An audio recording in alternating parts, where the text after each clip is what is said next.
Ikinulong na sa Pasig City Jail itong si KOJC leader Apollo Kibuloy.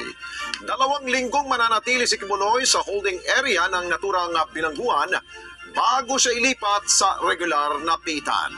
Kunin natin ang live report ni Madeline Villar Moratillo. Mats, kumusta si Kibuloy? Yes, Alex, ang sabi ng kanyang abogado, maayos naman daw siya nang dumating dito sa Pasig City Jail kung saan na nga siya idiniretso matapos niya manatili ng ilang linggo sa Philippine Heart Center. Update lang po dun sa transfer natin. Yes. As of now, si Pastor dinadala na po dito, no? Di lang ako nakahabol kasi galing ako sa Department of Justice. Actually, I filed a motion for reconsideration yesterday, questioning the order because it was filed 2 days ago and it was granted the day after.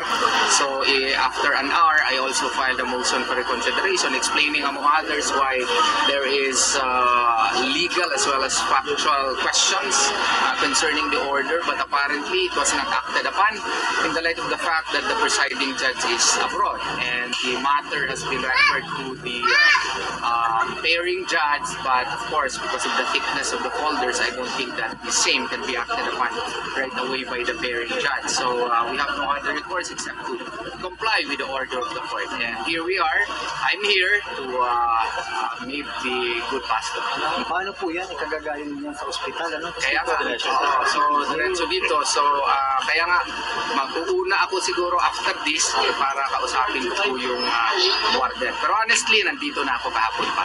Kahapon ng umaga, nandito ako. We had a long conversation with the warden. And I anticipated.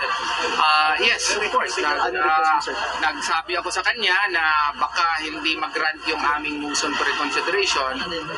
Mahanapan po ng paraan na gusto mong tingnan na kung saan sa ilalagay. Pinagbigyan naman po ako, mabait yung warden. So, paano pinagbigyan? Tiningnan ko yung kung saan siya ilalagay. Medyo congested pala talaga dito. I think per our research, there are 1,511 detainees here, which facility is only good for 500. At least a male department. Saan siya ilalagay? Isang area doon, parang holding room nila doon. I don't know kung anong arrangement gagawin doon na at least meron man lang maliit na space po si Pastor. So, hindi kasama siya, sir? Yung assurance para sa security.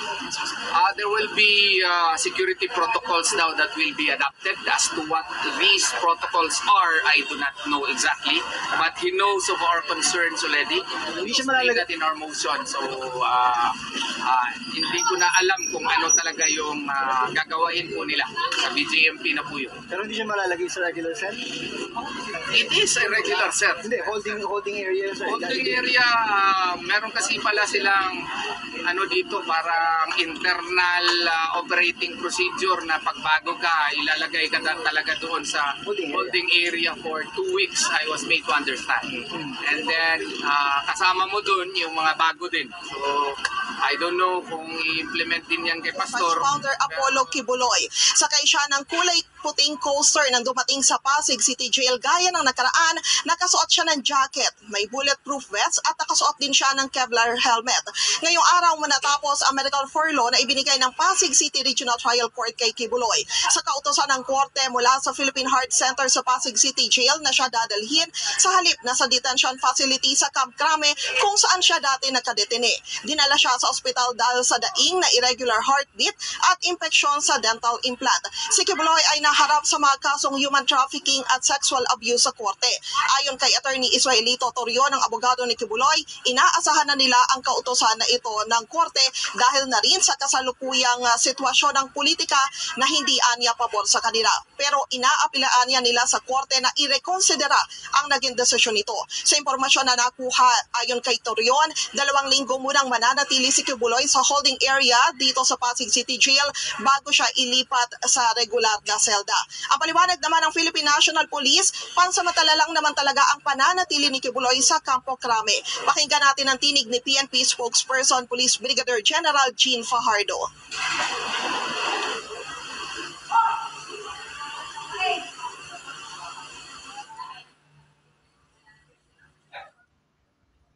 Sa PNP ngayong nailipat na sa City Jail si Kibuloy, malaking menos ito sa kanila dahil kapag ine-escort na nila ito papunta sa korte o kung kailangan lumabas, nasa 40 hanggang 60 personnel ang kanilang inilalaan.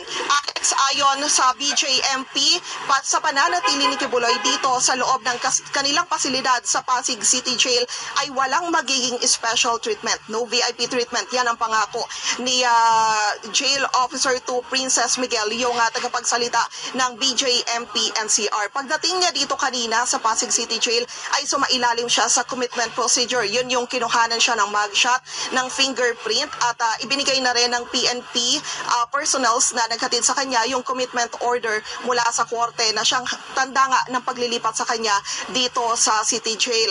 2 linggo siya na mananatili sa holding area dito sa City Jail at pagkatapos ay saka siya ililipat sa regular na selda kung saan nasa 30 hanggang 40 ang makakasama daw niya noon.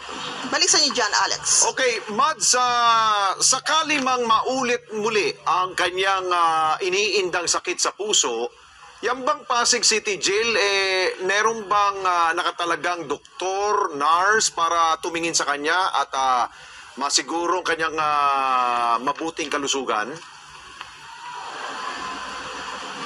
Yes, Alex, ang sabi nila ay handa naman daw silang tumugon sa medical emergencies kung sakasakali man.